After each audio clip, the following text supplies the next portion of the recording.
Hi guys, welcome to crick chat with Venkatesh. So T20 world cup రేపటి నుంచి start కాబోతుంది. ఈసారి చాలా మ్యాచ్లు హై స్కోరింగ్గా ఉండే అవకాశాలు ఉన్నాయి. లాస్ట్ టైం యుఎస్ఏ అండ్ వెస్టిండీస్లో జరిగినప్పుడు అక్కడ పిచెస్ చాలా వరకు బ్యాటింగ్ ఫ్రెండ్లీగా లేవు. కానీ ఇండియాలో, శ్రీలంకలో కూడా చాలా వరకు బ్యాటింగ్ ఫ్రెండ్లీ ఉంటాయి, కొంచెం స్టిక్కీ వికెట్స్ ఉంటాయి. సో ఇక్కడ సబ్ కాంటినెంట్లో జరుగుతున్నాయి కాబట్టి హై స్కోరింగ్ ఉండే అవకాశం ఉంది. First 300 in T20 world cups ఈసారి చూడబోతున్నామా అనేది మన వీడియోలో చూద్దాం. అసలు టీ20 ఇంటర్నేషనల్స్లో 300 వచ్చిందా అది కూడా చూద్దాం. నేనున్న మాట కాదు 300 వస్తుందని చెప్పి. హ్యారీ బ్రూక్, ఇంగ్లాండ్ కెప్టెన్, అతను ఏమన్నాడంటే ఇండియాలో కానీ శ్రీలంకలో కానీ గ్రౌండ్స్, ముఖ్యంగా ఇండియాలో స్మాల్ గ్రౌండ్స్ ఉంటాయి, లైట్నింగ్ క్విక్ అవుట్ ఫీల్డ్ ఉంటుంది, జనరల్లీ మామూలుగా ఫ్లాట్ పిచెస్ కూడా ఉంటాయి కదా చాలా చోట్ల. సో ఈసారి 300 వస్తుంది, 300+ స్కోర్స్ వస్తాయని చెప్పి అతను అనడం జరిగింది. మరి ఇప్పటివరకు ఏంటంటే T20 వరల్డ్ కప్స్ 9 ఎడిషన్స్ జరిగితే హయ్యెస్ట్ ఇన్నింగ్ స్కోర్ ఎంత అంటే 260 బై శ్రీలంక. కెన్యా పైన 260 చేశారు. అది కూడా ఫస్ట్ ఎడిషన్లోనే. 2007లో మనం ఫస్ట్ టైం గెలిచినప్పుడు, అప్పుడు జోహెనస్బర్గ్లో బుల్ రింగ్లో, అది కూడా చాలా హై స్కోరింగ్ వెన్యూ. ఈవెన్ అక్కడ 400+ scores in ODIs also was chased down, I think in 2006 or somewhere. So అలాంటి వెన్యూలో 260 చేశారు శ్రీలంక అగేన్స్ట్ కెన్యా.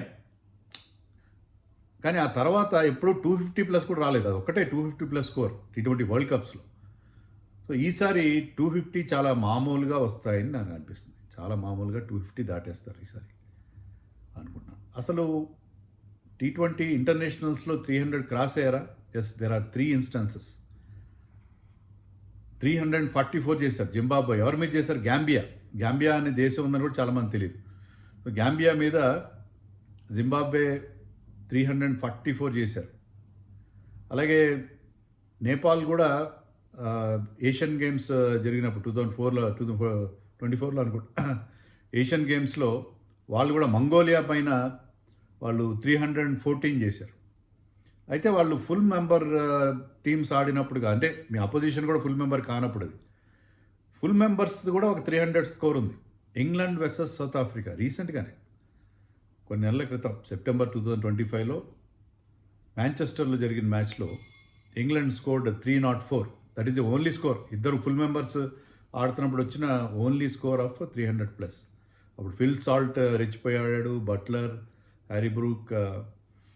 సో వాళ్ళు 304 చేశారు. India came very close, I think last year అనుకుంటా, లాస్ట్ ఇయర్ అంటే 2024 or 25 హైదరాబాద్లో జరిగిన match against Bangladesh 297 చేశారు. సంజు శాంసన్ 200+ స్ట్రైక్ రేట్తో 100 కొట్టాడు.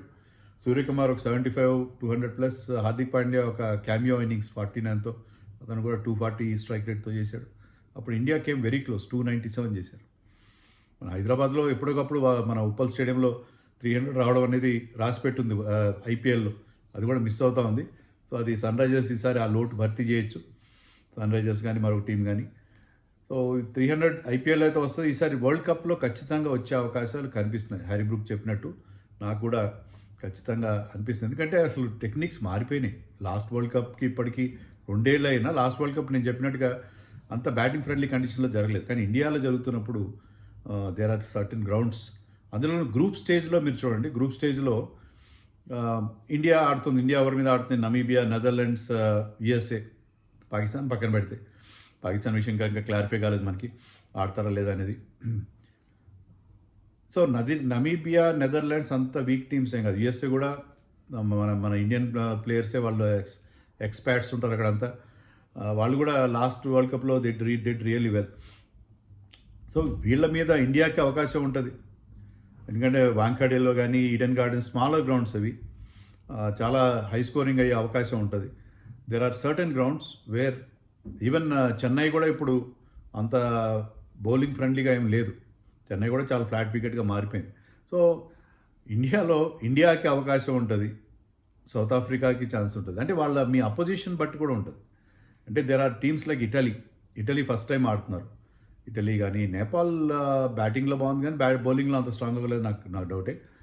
దేర్ ఆర్ సర్టన్ కంట్రీస్, చిన్న కెనడా ఉంది, ఇలాంటి కంట్రీస్ ఉన్నాయి కాబట్టి గ్రూప్ స్టేజ్లో మీకు 20 టీమ్స్ ఆడుతున్నాయి. దాంట్లో కొన్ని మినోస్ ఈ పసికోనలు ఉన్నారు. ఈ పసికోనల మీద డెఫినెట్గా ఇలాంటి మాకు I don't remember the country, మనం 2007 వన్ డే వరల్డ్ కప్లో మనం చిత్తుగా ఓడిపోయి ఫస్ట్ రౌండ్లో నిష్క్రమించాం. కానీ ఇన్ బిట్వీన్ దోస్ డిఫీట్స్ మన మధ్యలో ఒక country starts with B, I don't remember the country's name, వాళ్ళ రెగ్యులర్ క్రికెట్ ఆడే కంట్రీ కూడా కాదు. దాని మీద మన వాళ్ళు 400 కొట్టారు అప్పుడు. అంటే అప్పుడు 400 is not a special thing, but అప్పుడు 400 వరల్డ్ కప్లో ఇండియాకి అది ఇప్పటికీ హైయెస్ట్ స్కోర్ ఏమో అది వరల్డ్ కప్ లెవెల్లో.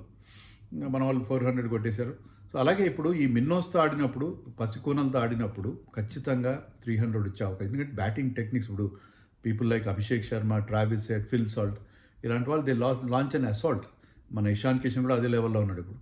సో వీళ్ళందరూ ఇలాంటి ప్లేయర్స్ ఉన్నారు కాబట్టి వాళ్ళు కనుక కుదురుకున్నారు అనుకోండి, 300 అనేది ఇప్పుడు మనం ఇందాక చూసాం కదా, ఇందాక ఇప్పటికీ ఆ నాక్ నుంచి ఇంకా నేను ఆ ఎఫెక్ట్ని ఇంకా తేరుకోలేదు. The way Vaibhav Suryavanshi batted and scored that was 175 అనేది మ్యాజిక్ ఫిగర్ ఇండియాలో. 175 కపిల్ దేవ్ చేశాడు వరల్డ్ కప్లో, ఫస్ట్ మనం గెలిచిన వరల్డ్ కప్లో 1983లో. మళ్ళీ మనం 2011లో గెలిచినప్పుడు 175 చేశాడు వీరేంద్ర సెహ్వాగ్.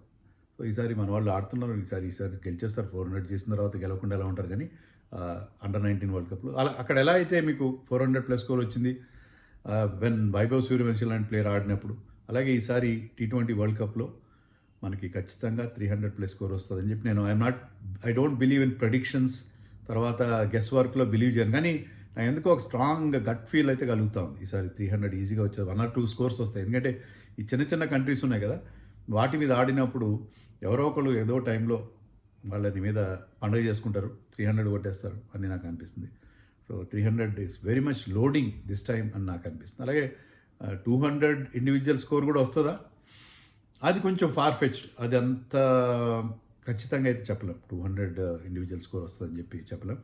ఇక 200 కొట్టాలంటే అక్కడ ఉండే మీకు లీగల్గా ఉండే 120 డెలివరీస్లో 200 కొట్టాలంటే చాలా హై స్కోర్. అని మీ పార్ట్నర్ కూడా ఉంటాడు, అన్నీ ఉండగా కూడా మీరు 200 కొట్టాలంటే అంత ఈజీ కాదు. కోర్స్ మంచి స్కోర్స్ వచ్చాయి, 150+ స్కోర్స్ వచ్చాయి. అది కూడా అంటే ఇప్పుడు ఈ గ్రూప్ స్టేజ్లో, మెయిన్గా గ్రూప్ స్టేజ్లో, తర్వాత సూపర్ 8 వెళ్ళిన తర్వాత ప్రెషర్స్ కూడా ఎక్కువ ఉంటాయి, క్వాలిటీ ఆఫ్ అపోజిషన్ డిఫరెంట్గా ఉంటుంది. కానీ ఎప్పుడైతే మీకు ఇలాంటి చిన్న టీమ్స్తో ఆడతారో వాళ్ళ బౌలింగ్ అటాక్, బ్యాటింగ్లో కొంత ఉండొచ్చు కానీ బౌలింగ్లో కొంత ఇబ్బంది ఉండొచ్చు ఈ చిన్న టీమ్స్. సో అక్కడ ఖచ్చితంగా 300 వస్తుంది అని చెప్పి నాకైతే అనిపిస్తుంది. మరి ఎవరు చేస్తారు 300 అనేది మీరు కామెంట్స్లో చెప్పండి. ఏ టీం మీ ప్రెడిక్షన్ చెప్పండి. ఏ టీం చేస్తుంది? ఇంగ్లాండ్ చేస్తుందా, ఇండియా చేస్తుందా, సౌత్ ఆఫ్రికా చేస్తుందా, ఆస్ట్రేలియా చేస్తుందా, లేకపోతే New Zealand also is having lot of fire power in their batting. మనం చూసాం కదా, ఫిన్ అలన్, టిమ్ సైఫర్ట్ లాంటి ప్లేయర్స్ ఉన్నారు వాళ్ళకి కూడా. ఈవెన్ డౌన్ ద లైన్ కూడా వాళ్ళకి మంచి మంచి హిట్టర్స్ ఉన్నారు. So there are certain teams which are capable of scoring 300. అలాగే 2 చిన్న టీమ్స్ ఆడుతున్నప్పుడు అక్కడ కూడా చిన్న టీమ్స్ ఉన్నాయి కదా, అక్కడ కూడా అసోసియేట్ మెంబర్స్ ఆడుతున్నప్పుడు కూడా 300 రావచ్చు. ఎలా వచ్చినా అది వరల్డ్ కప్లో వచ్చిన 300 అని అవుతుంది కదా. So 300 is very much loading అని నేను అనుకుంటున్నాను. మరి నా ప్రెడిక్షన్ కరెక్టో కదా మీరు నాకు కామెంట్స్లో చెప్పండి.